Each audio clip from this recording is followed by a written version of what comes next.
So in this video, I promised you guys that we would review this kit. This kit being... Let me bow down and worship. Not to give away our thoughts on the matter too soon, but oh my god. The European Tram World War II Public Transportation, designed by Andreas Egan. This guy is designed by maybe our favorite Brickmania designer. European Tram, here we go. Tons of printed details. Should be noted that you do get a minifig with that, and we will be taking a look at her. And I never thought I could get excited over a Brickmania kit that wasn't a tank or a half-track or a Jeep or something that had a gun on it, but this thing, we went crazy. Cats, meow. That's what we thought. We'll say that I'm slightly biased towards Brickmania kits that aren't inherently like military tanks and stuff, because those are not my favorite things at all. So for Brickmania to do something like this is actually pretty rare. If they do something that's non-tank, non-military vehicle, it's more of civilian. Prior to World War II, trams were pretty much everywhere in all the more prosperous cities. In fact, it was a sign that your city was an up-and-comer. And that all kind of got shot to smithereens when World War II hit, and many of the major cities were bombed and blown up, and trams they never made a comeback. But this one is a World War II, I believe, era tram. And notice the bullet holes. This right here, how they printed this glass, not glass, but you know, this clear see-through reflective glass, it just baffles my mind, because I don't know how they did that. So yeah, that's very, very cool. And all the printing on this is just awesome. We'll get to like all the features and the interior. Yes, that's right, theirs is an interior, but not as good as it could be, but, you know, the outside is definitely the coolest thing. There's so many prints, so many details, but anyway, continue. This retailed for $330, 463 pieces, and as we mentioned, it was designed by Andreas Egan.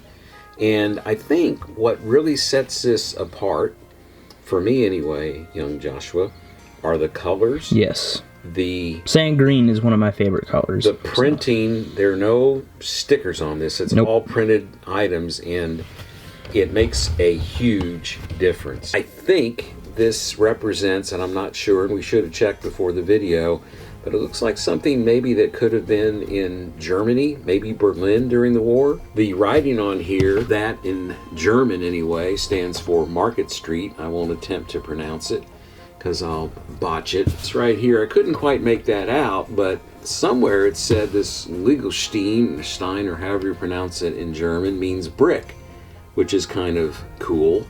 There's an interesting print right down here, if you can zoom in on that, with the famous Kilroy was here written on there, which American GIs wrote on things all over the place, and just some really clever items in the design. Probably my favorite part about this, and I'll say it again, is how they got this printing on the glass panes. I just don't know how they did that. It just baffles my mind. There's so many cool, like, just Easter eggs, and like, you know, like that's a Lego hat with a Lego figure and stuff. It's very small, but it says Brickman there, and like, just, I don't know, it's just awesome. Got all this under side, which is just brilliantly done how he did this, and yeah, I mean, it's just a beautiful model everywhere you look. There we go. Here's the kit that we're looking at today. Anyway, but yes, you saw that right. It can roll on regular Lego train tracks, so that's very cool. And you can also switch this out here, this carriage kind of thing, in a Lego motorized thing, and you can have this thing going back and forth on the track of your choice. So, well, I mean, this track, you have options, my young friend. Yes, anyway, but it's made for this track, and you can motorize it and stuff. So that's very cool as well. The roof. Now, I will say one thing. This was kind of slightly warped when we were doing it, and I think it's because there's not enough Lego parts out here, where there's too much Lego parts in here, and it just kind of buckled and did all this crazy stuff. But we let it just set and kind of did this for a little bit, and then we would take it off and mash it down more and more, and it now is pretty on there, pretty good. But anyway, that should be noted. Don't be alarmed if you get this set and that happens. It's normal, and it will be fixed, basically, is what I'm trying to say.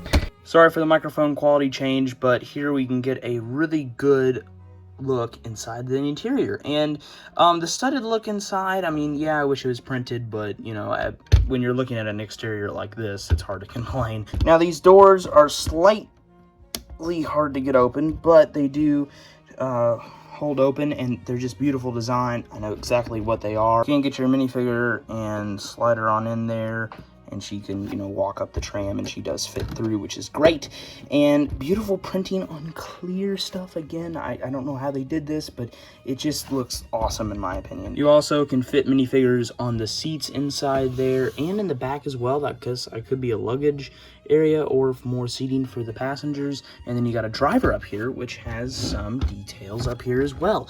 You got a lever up there, or a antenna piece that's used for, I guess, the acceleration, I would imagine. And just when you thought it couldn't get any better, there's one more interesting detail. If you would like to add on to your tram, and who wouldn't, with either another tram or two, hint hint, or whatever trams might have pulled, or some implement of your own choosing, make this thing 100 trams long if you like. The other side of this is the top, which is beautifully sloped. You got those fans, which are very cool. Again, those printed signs, which look absolutely epic.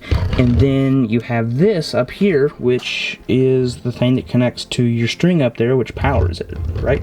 Yes. Yeah. Up until in Dayton, Ohio, I remember when I was a boy, they had trams, not as ornate as this one, but they ran on a track right on the roadway with all the other traffic, and they ran via an electrical connection up on the top of things, the wires that ran down the street. That would have been in the 60s, right?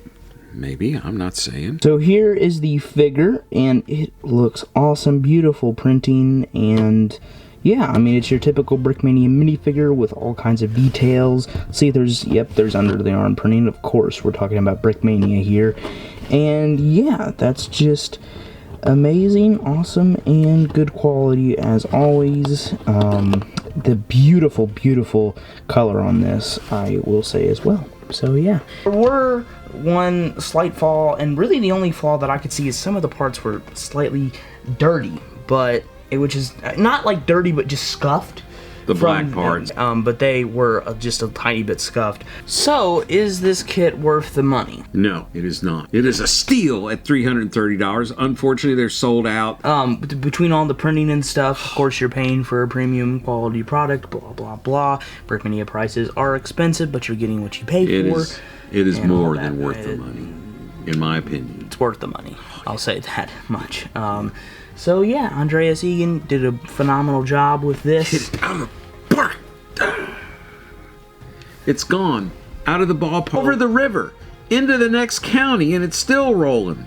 I'm sure they will do restocks, since this went out very, very fast. Alright, anyway, but I guess we'll see you guys on the next one. Let me know what we should review next, and we'll see you guys on the next one.